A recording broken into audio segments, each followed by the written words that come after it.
and welcome.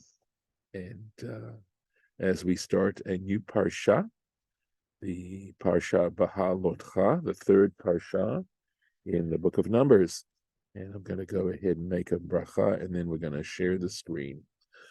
Baruch atah Adonai Eloheinu melech haolam asher kitshanu b'mitzvotav v'tzivanu la'asot b'divrei Torah. And this should be it.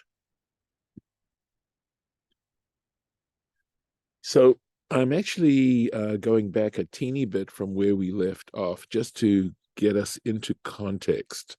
We had just read some various different responsibilities, especially of the Levites, etc., and their induction into the Levitical responsibilities, etc., etc.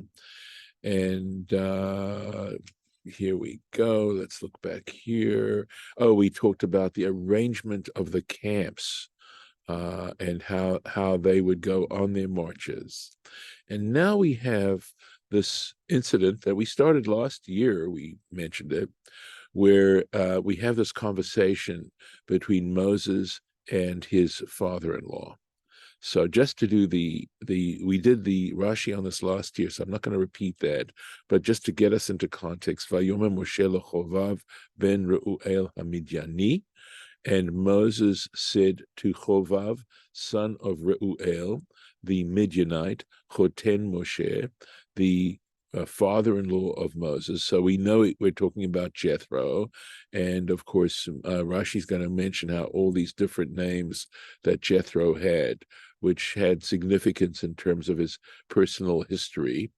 Nosim anachnu el hamakom. We are journeying to the place Asher Amar Hashem, which Hashem has mentioned, or Oto eten lachem. God has mentioned regarding to that place, that I will give to you, this place I will give to you. Lacha itanu, come with us, go with us, v'heitavnu lach, and we will do well by you, we will do good for you or to you. Ki Hashem diber tov al Yisrael, in as much as Hashem has spoken well regarding Israel. And we have to think that it has to do with the apportionment of the land. And we're going to see, we certainly need to define what we mean by this tov, right? Vayomer elav, this is still going on. He said to him, that is Chovav, or Jethro said to him, Lo elech, I'm not going to go. Ki im el artzi ve'lo elech, because rather I will go to my land and my birthplace. That's where I'm going to go. So the fact that this sentence talks about land and birthplace seems to suggest that Jethro understands this tov that Moses is referring to has something to do with territory. It's quite possible there, right? So going on, Vayomer al natazov otanu, and Moses says back to Jethro, Chovav, please do not leave us. Ki alkein yadata chanotenu bamidbar. For indeed you have experienced, you know, how we encamped in the wilderness. V'hayita lanu la'einayim. And this, if the vav would appear to mean, and either you were or you will be for us, eyes. Okay, so we'll see again, that's begging for interpretation. And in fact, that's where we are up to in Lamed Aleph. We've gotten to this point. Okay. And just to review a little bit, okay, that it's worth perhaps going over this one more time. Al na ta'azov. So Moses is saying, do not, al na, this word na, which generally we understand as please. Ein na. So Rashi says the word na means lashon bakasha. It is connected to a request. And of course, the word please implies some sort of request. Shelo Yomru, he's saying to Chovav, there's a reason for you to come along with us, that people shouldn't say, If you choose not to come with us, people might say, Lo nitgayer Yitro mechiba, that Jethro did not become a righteous proselyte on account of love. He didn't become Jewish or didn't take on Judaism out of a love of God and a love of Judaism. Savur Haya, he was convinced. That is to say, what convinced Jethro to, people are going to say, what convinced him to convert, sheyesh lagerim chelek baretz, that they too, that proselytes would have an apportionment in the land of Israel. So it's interesting, right? Because we just said, doesn't the Tov have something to do with allotment of some kind? And this is again what people would be saying about him. Now that Jethro sees that they do not in fact get a portion in the land of Israel, he left them alone and went his own way. So Moses, in other words, to sum this up, he's saying to Jethro, if you go, you're going to give people the wrong impression as to why you joined us in the first place. And you don't want to do that. You don't want to give people what we call a pitchon peh, which would mean basically an excuse to criticize you. So, ki al ken yadata chanotenu bamidbar. Okay, so what is this ki al ken? That's what Rashi is concerned about. He says ki na elacha. So first of all, he interprets what Moses is saying to him, right?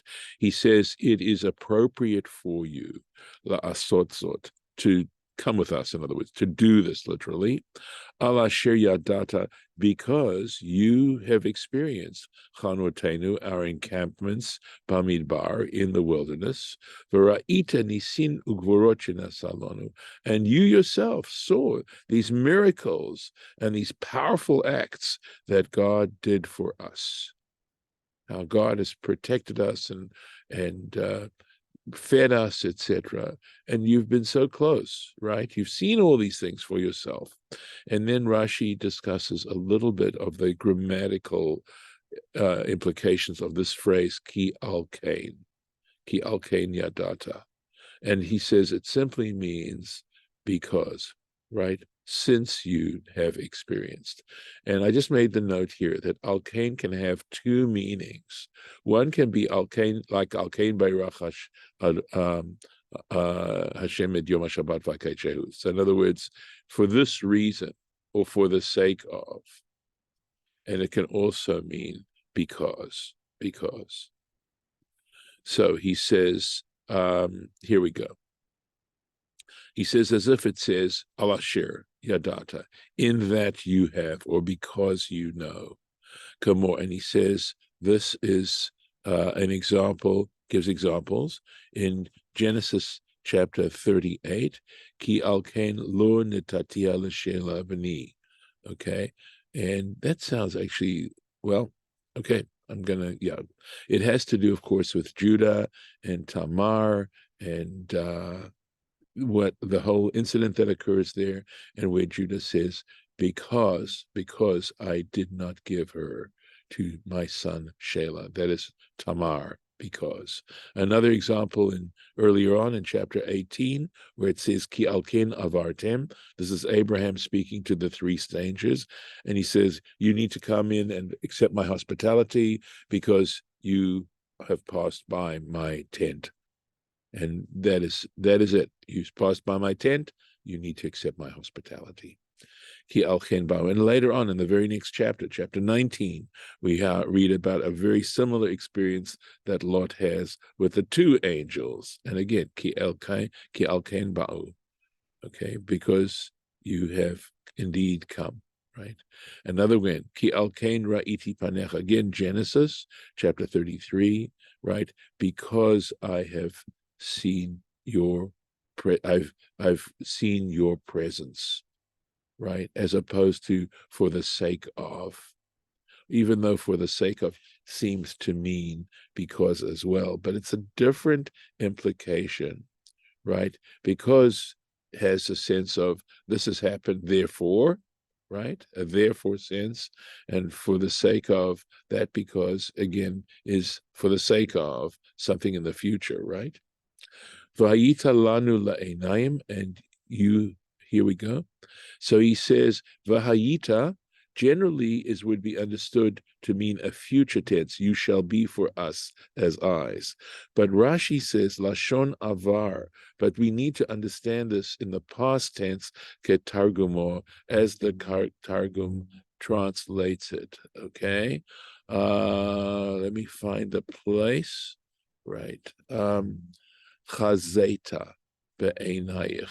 You saw. That's the past tense that Rashi's referring to in the Targum.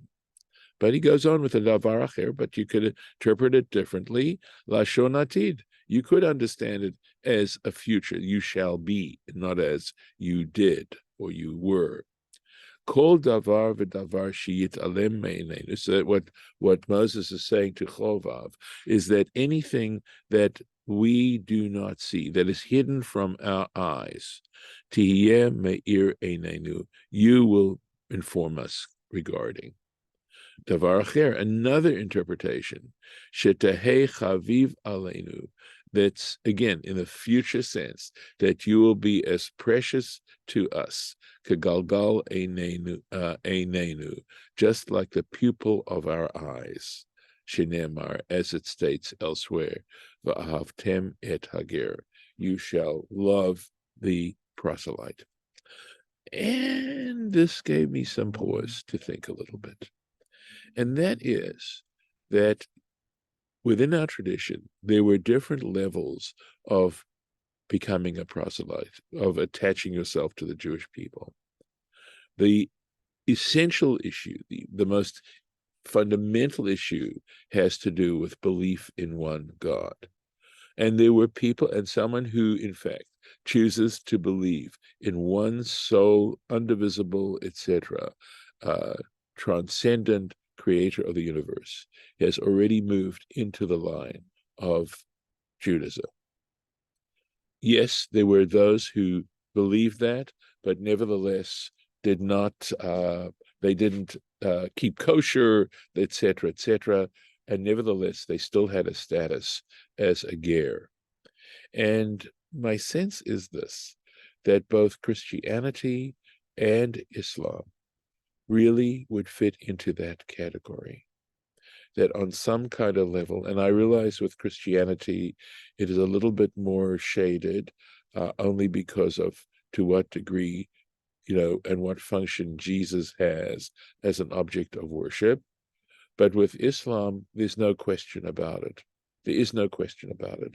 And frankly, my sense regarding Christianity is also, it's well within the belief of one God. That's why they talk about a triunion, keep saying that, triune God, a Trinity. But nevertheless, their intention is to work towards the idea of God's oneness. And that, as it says, even if we don't talk about them as being gerim now, the truth is that on many levels, they are, in fact, gerim. And that I would love to understand this Rashi as telling us the degree to which we need to be respectful of these religions and other similar religions that also have this basic premise to it. Going on. Let's see. Vahaya, okay. And not only that, Moses goes on to reassure Jethro, V'haya ki telech imanu, and it shall be that if you should go with us, V'haya hatov hahu, and that, he says it one more time. We notice we already mentioned this, and this is a second time, right? That goodness, that good, asher yitiv Hashem imanu, with which God is going to deal well with us. V'heitavnu lach, look at that. We will do, look at all these times this concept of tov comes up with, we shall do well with you. Okay, so v'haya tovahu, etc. Right, that goodness that we've been promised. Ma tova hetivulo. Okay, chips are down. What are we talking about? Right? What exactly are we talking about? Good, good. It's a generalization. Specifically, what are we talking about? Amru, okay, they said, Keshehayu Yisrael mechalkin et haaretz. That, and the they, I think, refers to our sages. Okay, that when the Israelites were dividing up the land of Israel, right, the land of Canaan, Haya doshna shel Yericho, that fertile area surrounding Jericho, Taf kuf ama, Taf is 400, kuf is 100, so we're talking about 500 cubits al Taf kuf ama, on 500 by 500, vehinichuhu milachalok, and they left it aside. They didn't assign it to anybody. Okay. Amru, they said, this is what they had in mind. Mi sheyivne beit hamikdash bechalko, whoever builds the temple, right, the sanctuary, in his place, in other words, in his particular chelik, in his particular portion. And I'm wondering if this is because 500 by 500 was the square footage that the temple occupied. And since if they were donating it from their own territory would be diminished by that amount. And so they had in mind that this area outside of Jericho, this fertile part of Jericho, would become theirs by way of compensation.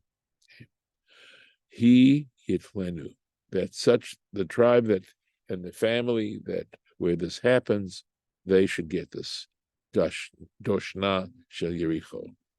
Uvein kach, and between one thing and another, not nuhu livnei Yitro, they gave it ultimately to the descendants of Jethro, and these are the descendants that we're talking about, Yonadav ben Rachav, to, in fact, Yonadav, son of Rachav, Shene'emar, as it states, Uvnei Keni Chatan Moshe, and the children of Keni, another name for Jethro, Chatan Moshe, Moses' father-in-law, Alu Me'ir HaTamarim.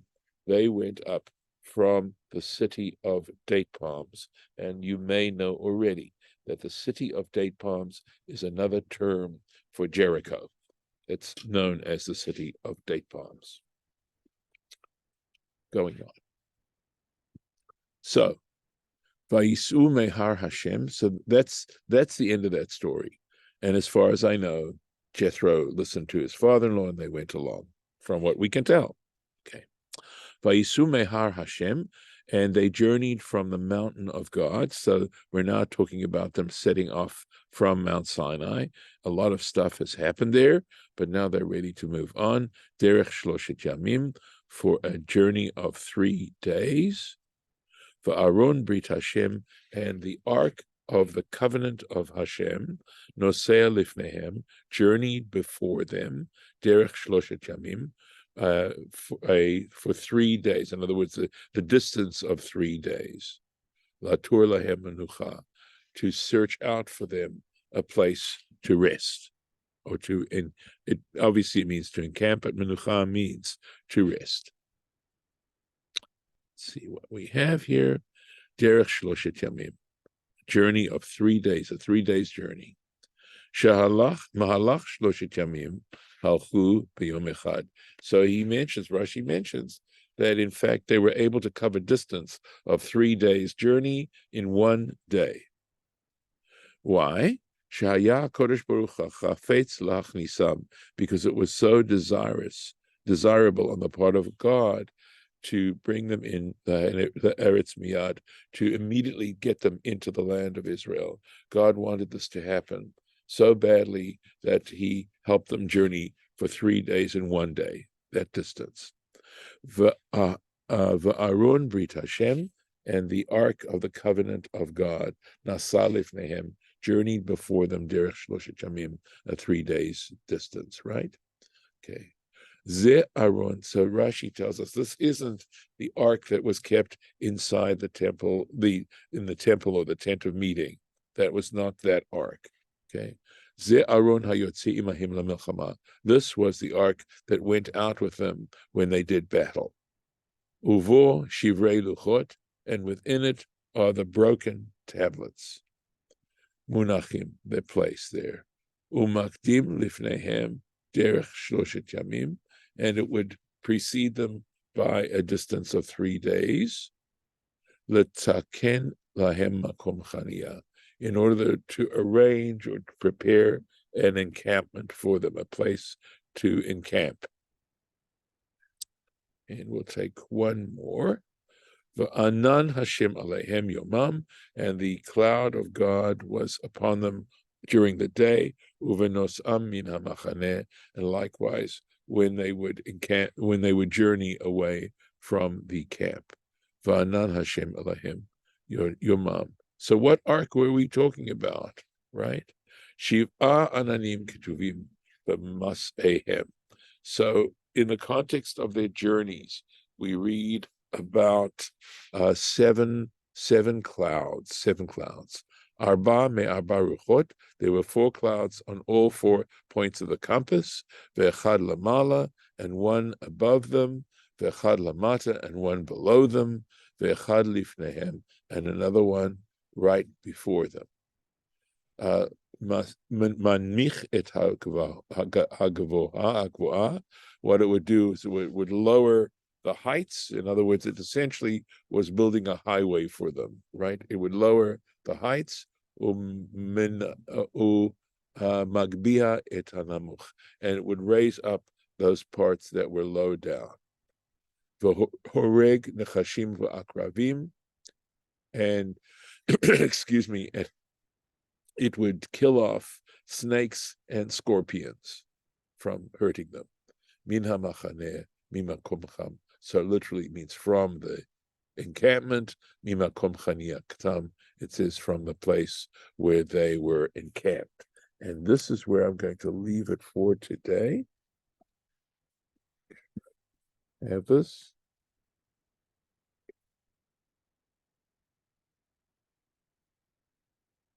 Any comments or questions before I turn off the recording?